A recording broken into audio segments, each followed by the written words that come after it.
Hey, it's Dave, and traveling up north to Kokomo, Indiana to visit my brother Patrick. And my brother Mark's going to come down from Philadelphia and play some golf this weekend. So this is a different kind of video, and one I really debated doing, and one I'm not sure I'll share, but we'll see. So I want to answer that question that people, I believe, think but don't ask, and that is, what's it like to have cancer? And let me qualify this first with a couple things. One, it doesn't matter what type of cancer you have, or we're told that you have, or whether you've been cured of it. You were told you had cancer, and there's nothing in the world that equates to that. Other bad things can be told to you and happen, but being told you have cancer is very unique. So, and I will tell my thoughts on it based on my experience, but everybody has their own experiences. And so, and don't negate what I say because it didn't match what you felt. I think everybody could have a different experience. I'm trying to give some general insights. So, it's now I was told I found out I had cancer July of 2014, and then started treatments in August of 2014. But let me walk through this a little bit. So, what is it like to have cancer? And the reason why I say it's a unique experience, because it alters your life. From that point on, you fall into, I think, 4 different categories. You're somebody who has cancer and is undergoing treatment. You're somebody who has cancer and is in remission. Or you're somebody in cancer that has cancer and has gone far enough along the journey that they're considered safe, meaning by all regards they're cured. So those are 3, and then the 4th is you have cancer and you die. And I know people don't want to talk about that 4th one, but it's a legit occurrence.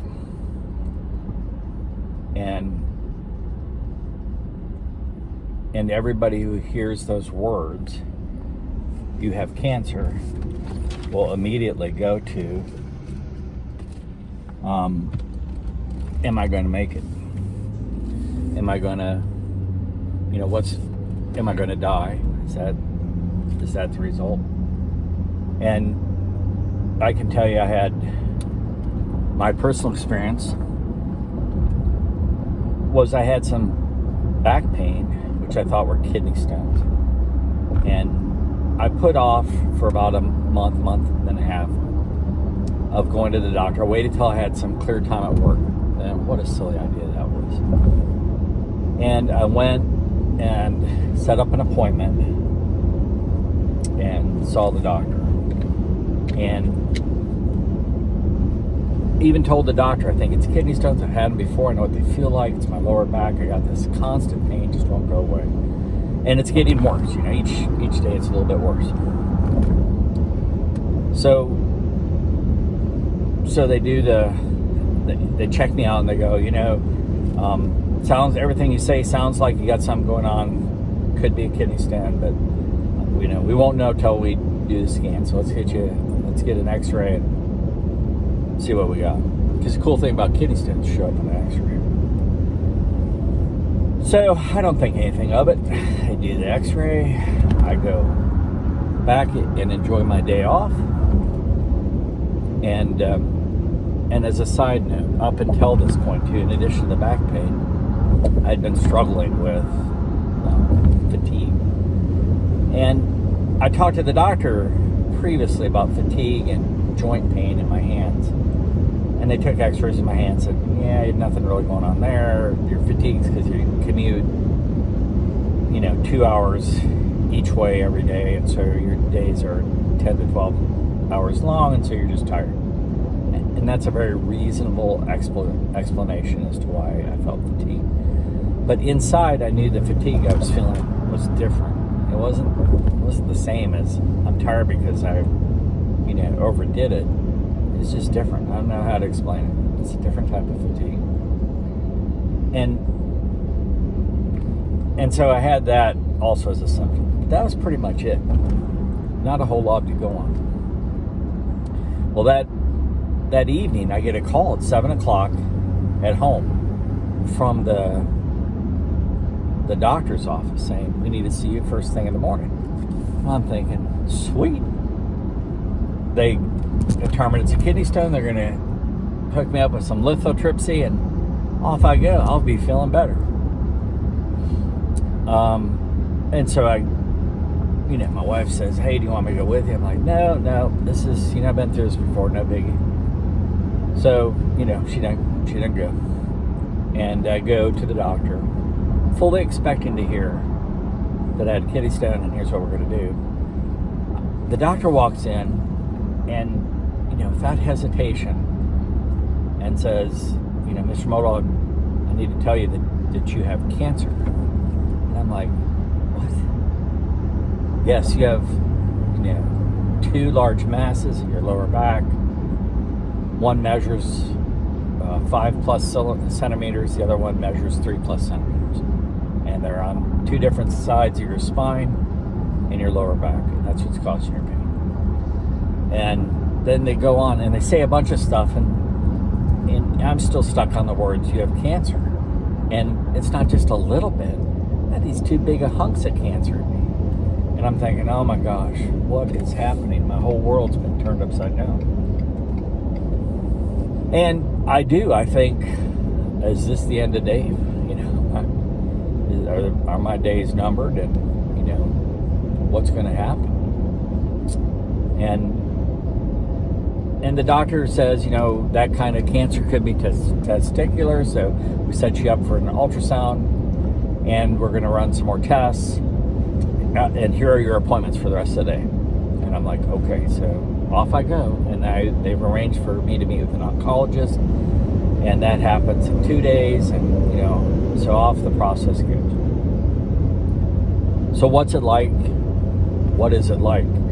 So at that point, I didn't realize how much my life was going to change, but I knew it was impactful. And I instantly went to, I'm not going to make it, because it seemed like a lot of cancer, and they seemed very, very concerned. And so you can sense that too with doctors. I mean, I get it, you're going to be really serious, but I just got a sense that, there weren't, like, I don't know, no positivity. So I go out and I sat in my car for 25 minutes. Maybe could have been longer. I really don't know. I kind of lost track of time that day. And I didn't really know what to do. So I thought, I should, tell my family. And at that time, my dad's living with me. And I'm like, I don't want to worry my dad. My sons were at college. What to do? I had 2 daughters living at home. I didn't want to worry them. So, went through and thought about, well, all right, so I tell my wife. I call her up and tell her what they told me. And you can tell, she's like, what? Not really grasping it either. So she meets me at the appointments the rest of the day and said, and then I know I got to tell the people at work, but I don't really have enough to tell. But there are a couple really close friends that I do tell, and I text them, because it's really during the work day, it's probably the only real way to do it. I get the responses that you would anticipate. Shock and awe. But so that's my day one of what it's like to have cancer. I was just numb, go through the process.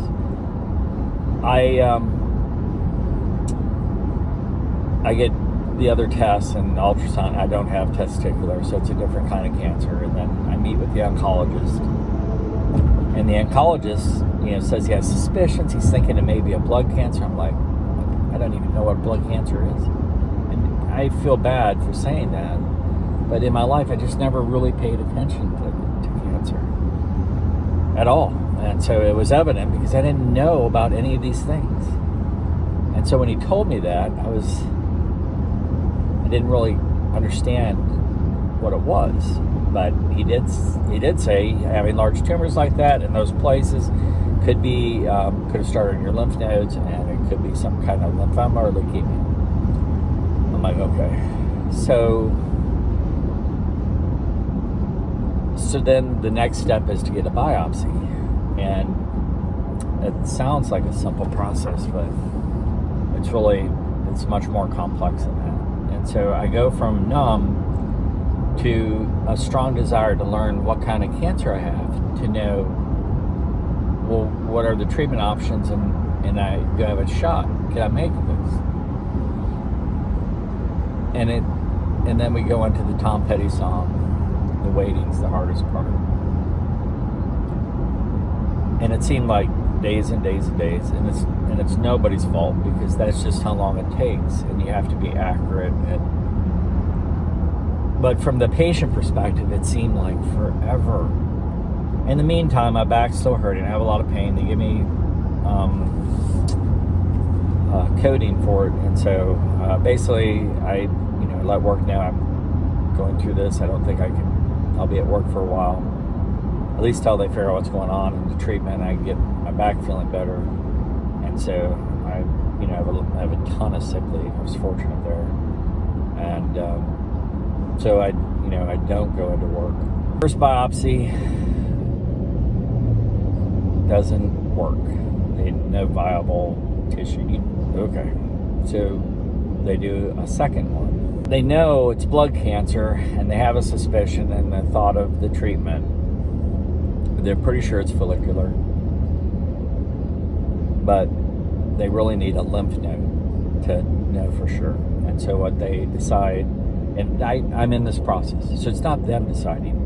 They're working with me. They're great doctors. The oncology office in Fredericksburg, I really appreciate them, and the surgeon and all. They did a great job. But the decision is, we got to have a viable lymph node. So they find one that's enlarged, and I should add, in the meantime, I have a PET scan. All the cancer in your body will show up as green. So they do the PET scan. It comes back, and the cancer is in a lot of places. So here it is roughly. So I have the 2 large tumors. It's in my spine. It's in my hips. It's in my shoulder blades. It's in a lot of my ribs. It's in my sternum. So pretty much my whole abdomen has some type of cancer in it. It's in a lot of places. And when I look at the picture, the doctor showed it to me. I'm like, oh my, how can you look at that and have a positive thought? I don't. I'm like, I can understand why people seem so concerned when they talk to me. The medical people, they're nice, and but my doctor, says there's some really good drugs that work on lymphomas, and so let's nail down your type for sure. We can figure out what kind of treatment to do. And in the meantime, you need to have this lymph node removed, and at the same time, the surgeon's going to put in a port. I didn't know what a port was, but a port's just it's like a little medical device they insert in your body, and slips just under the surface of your skin, and they use that to administer things that require an IV. And if you haven't been through chemo, you don't really understand the process. Is really you sit there for a long period of time while they pump these variety of cancer-killing drugs into you. And they have to go at a very slow pace, and so there's a lot of IV activity. And so the port gives that access without having to destroy the vessels in your arms and stuff. And quite frankly, some of the chemo they give you can't give through IV because it's too powerful. So that says a lot, right? So anyway, I have the surgery, and the lymph node gets sent off to the Mayo Clinic of all places, go figure. And 7 days later, 5 to 7, something like that, get the word it is follicular non-Hodgkin's lymphoma. And my doctor thought it was some type of non-Hodgkin's. He just wasn't sure which type, and now he knows. And all along, I'm asking, is this something that's curable? Is there, and so the kind that I have ends up being one that's not curable, but you can go into remission. So I go from the waiting game to now I know the type, and now I'm into I want to know everything else there is to know about lymphoma. So I become a lymphoma junkie. And my wife becomes one, and my friends become them, and there's all kinds of research done. And great information is found out, and I learn a lot. And I'm embarrassed to say I didn't know some of this stuff prior to having lymphoma. I should have been more aware of blood cancers, and I wasn't. So the treatments are, some types of blood cancer, and follicular. Sometimes it can be treated with radiation. Sometimes surgically, you can remove the tumors, the lymph nodes that are active. And sometimes the treatment is, so it's radiation, surgery, and sometimes it's chemotherapy. And there's good progress being made in the chemotherapy arena, in that they have an immuno type treatment called Rituxan. So the doctor puts me on a regimen that's called R-CHOP, and the R is for the Rituxan, and the CHOP is some very standard but strong chemo drugs. And so I go through 6 sessions of R-CHOP, and it starts in August, and it's a session, and then you wait 3 weeks, and then you do another session. So it's 6 times that, so it's 8. That would be 18 weeks. So I finish, and I think I finished in January of 15. And each session that I go through starts on one day, and so I did Wednesday, Thursdays, and Fridays. Friday was it's not Nutella, but it's whatever it is, new something shot. It was bone pain shot, and then so that was a quick visit, but Wednesdays and Thursdays were long days, and so some of my friends sat with me through those, and I appreciate them doing that. And my wife sitting through all those that she did. It was no easy task. And so I get my first progress report 3 months in, and I see that the tumors have shrunk by half their size. And so I'm very encouraged. And so I go from a person who honestly believed he was dying, and to a person that believes there's hope.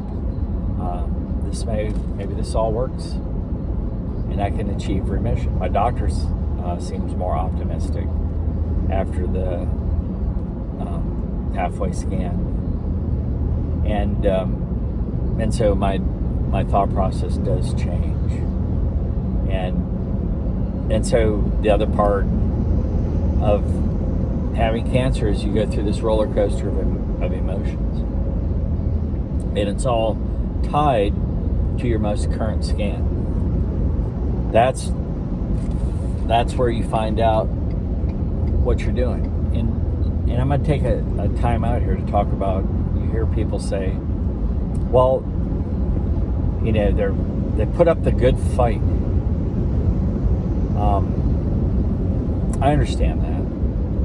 I mean, I know what they're saying, but for somebody who has cancer, when you say that they're putting up a fight, to me it implies that if I put forth more effort, I can win. That there's always an opportunity for me to defeat this, and that the only reason I wouldn't is because of lack of effort. It's not a fight. It's survival. You're trying to survive. You're the fox that is caught in a trap and trying to free its paw. That's where you are. You're not fighting. You're trying to save your life. So all your energy, efforts, thoughts, everything goes into this. To say you're fighting, I think, minimizes that. But I understand. Of course you're fighting. You are. I mean, but because your body gets weak from the chemo or the radiation or the surgeries, the repetition of it doesn't mean you didn't fight. And that's what happens a lot of times. I'd say a lot of people I know, in groups I'm in, friends I have,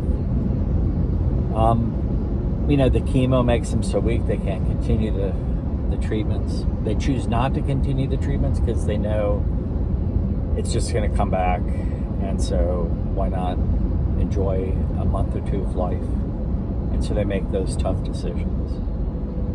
And in my mind, they survived until they could no longer survive.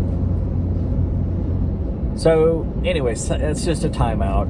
It's no, you know, I'm not offended if somebody says you fought.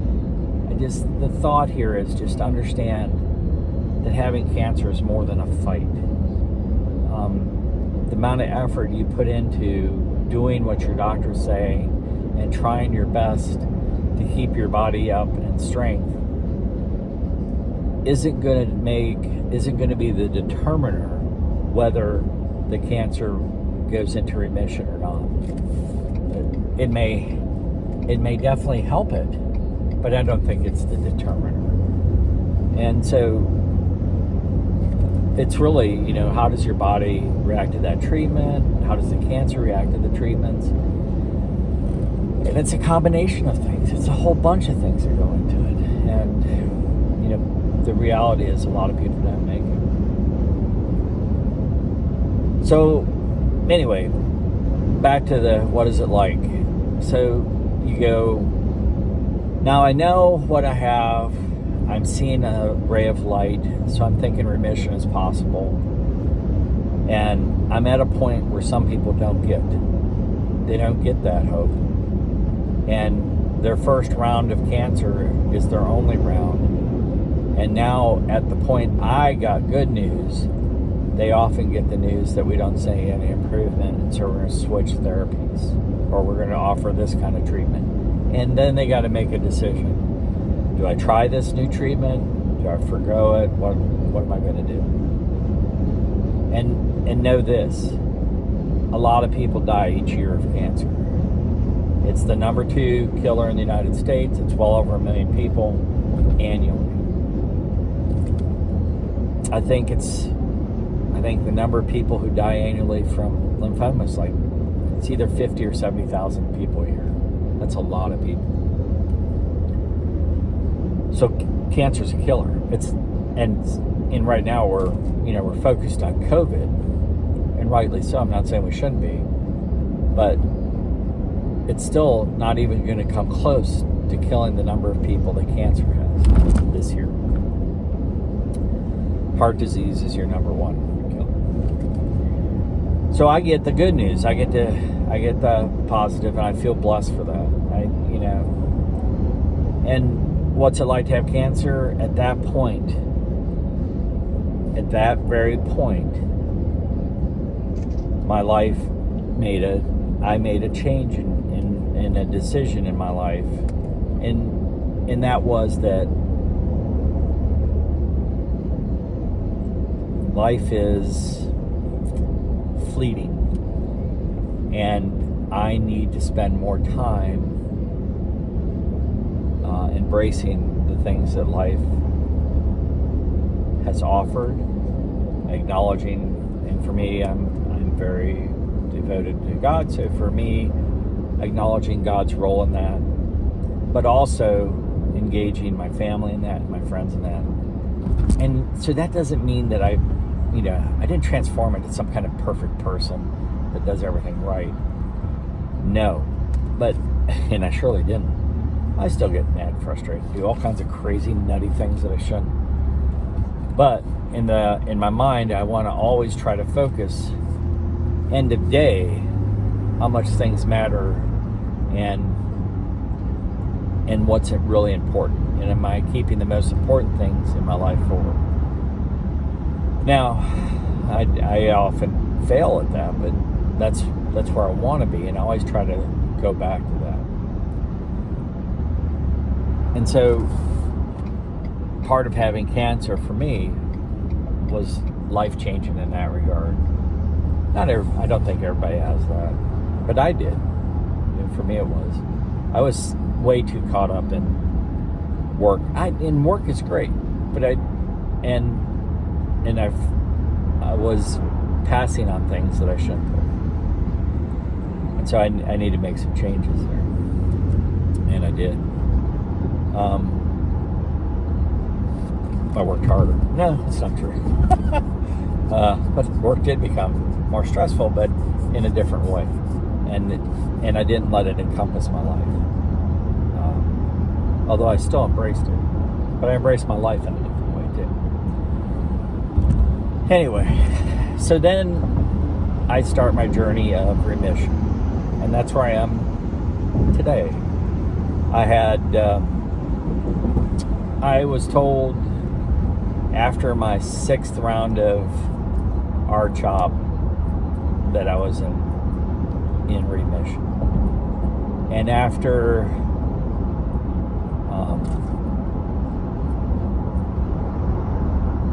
I did 2 years of maintenance with Rituxan, and its maintenance is meaning you're getting this treatment every 8 weeks for a total of 12 treatments, and it covers almost 2 years.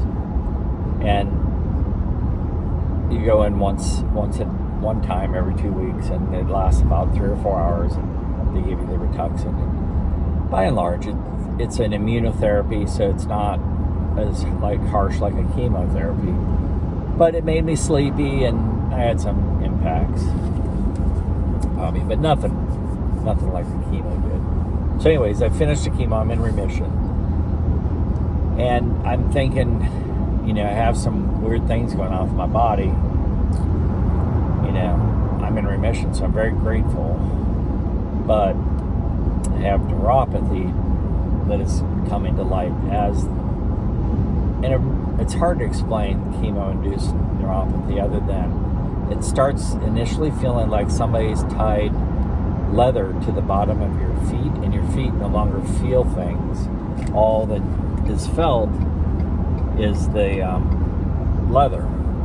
So you feel the leather is touching the floor and everything, and there's this barrier, and you don't feel things. And I couldn't feel things with my fingertips anymore, and I kept dropping stuff. So those were the two initial. So I talked to my doctor, they sent me a neurologist, they test me, I'm losing feeling in my feet and hands, and sure enough I have neuropathy. And I go through, initially there's a large percentage of people with neuropathy, you give them, I think it's vitamin B12 and B complex, and their feelings and the nerves regenerate and they get better. For whatever reason, mine did not. And And so mine actually got worse, I think. It's not supposed to with the immunotherapy, but it seemed like after every treatment of the immunotherapy, I had worse pain. So I went through different drugs and regimen of treatments, and finally settled on a drug that I'm very thankful exists. It's called Lyrica. And I take a decent sized dose. I don't know how it measures out. And I take some 3 times a day, and because of Lyrica, I'm able to function. If I didn't have that, it would be almost impossible for me to walk around and do things. Neuropathy it's a mystery kind of thing that, and again, it's something I'd never heard of. But when you hear the word neuropathy, you don't think it's something that bad. But when you have it, you fully understand it. It's more prevalent in people with diabetes, things like along those lines, where you lose, feelings in your most outer regions, parts of your body, which are your toes and fingertips, and that's where it starts. And so, much more common in there. It's not very common for chemo-induced, but I definitely experience it. So I thought, I went from the pain of the cancer now to the pain of the neuropathy, and it's a challenge, but I'm still thankful for the chemotherapy because it got rid of the cancer. So for me, taking on the pain, the chronic pain of neuropathy versus cancer, I choose the neuropathy. So now, I'm in remission. My life is settling, and has, and I feel, blessed every day that I get. And in my journey now, I live a life that revolves around, in my mind, not my actions, but in my mind, when will my cancer come back? Because I know it will. Because of I was stage 4, grade 2 follicular. I know it's going to come back. And so every time I go for a scan, I worry before I build up this, sense of worry. Is it back? Is it back? What am I going to do if it's back? And then I have taken my scans and I find out it's not back. And then I chill out for remainder, the other 11 months of the year. It's only when I see that coming up on my calendar that I start building up that worry. And I don't think I'm unique in that. I think cancer patients, until 1, they're told they're cured, or 2, it comes back, they will always have that building. I would like to hope one day that follicular non-Hodgkin's lymphoma can be cured, but I don't know when that would be. But anyways, that's how it goes. I think you go from what's it like to have cancer? I think you start out being numb. I think you go into this waiting game of what kind of cancer do I have? I think once you find out, then you become this detective and you find out everything you can about it. And then, you get your first progress report. And then either it's not positive or it's positive. And if it's not positive, then you gotta, make some tough decisions and go that journey. If it is positive, then you still got to make some decisions and you go that journey. And you get your, hopefully you get to full remission. And, there's all these little branches that your journeys can take. And so you go through that process, and if you hit remission like I did, then I think as, it's like to have cancer, then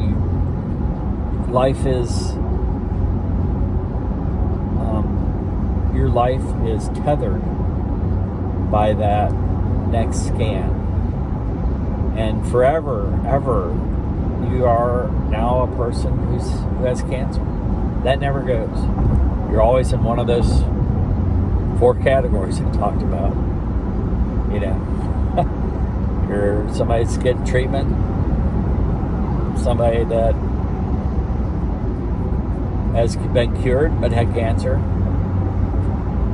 somebody who's in remission, or somebody didn't make it, somebody died. And that's the way it will be. So anyways, that's my thoughts on it. I don't know if I'll share this. We'll see. Anyway, Dave out.